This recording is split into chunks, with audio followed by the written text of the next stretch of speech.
I just knew that I was going to hell. And I knew that was the enemy that came for me. Because when I looked up, I looked right into his face and eyes. And it was so huge, it was almost looked like a fallen angel.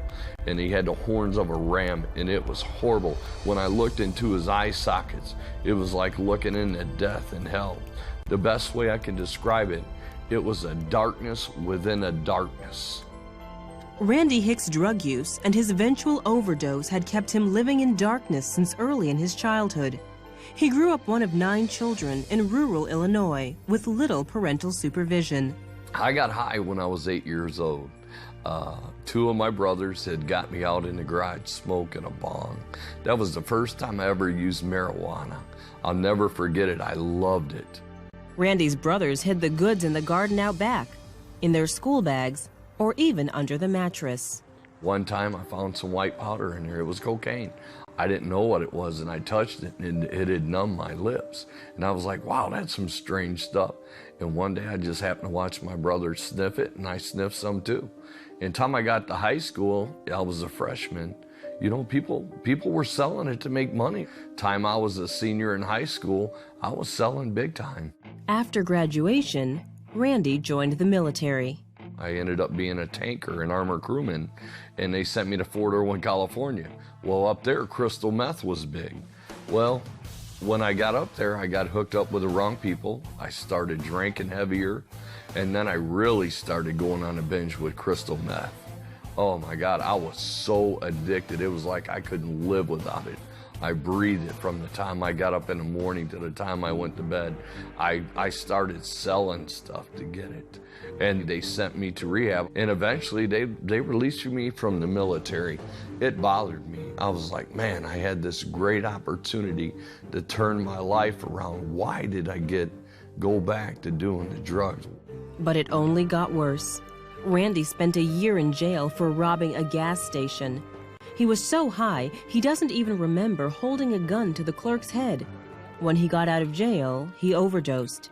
He was only 27. They went ahead and pulled a white sheet up on me because they said I was going to die.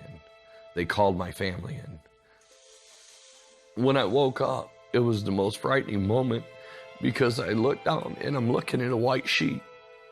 Doctors discovered Randy was still alive.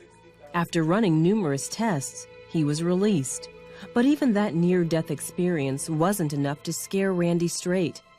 Randy married, but the alcohol and drug use continued, eventually destroying the relationship. In 1997, Randy's wife left him with their 2 young children. And I was smoking weed, and I still did a little coke. Not like I used to, but I was still doing it, yes. The moment that changed that, all of a sudden my body collapsed to the ground. I felt something physically dragging me out of my body. And I mean, I looked up and I saw death.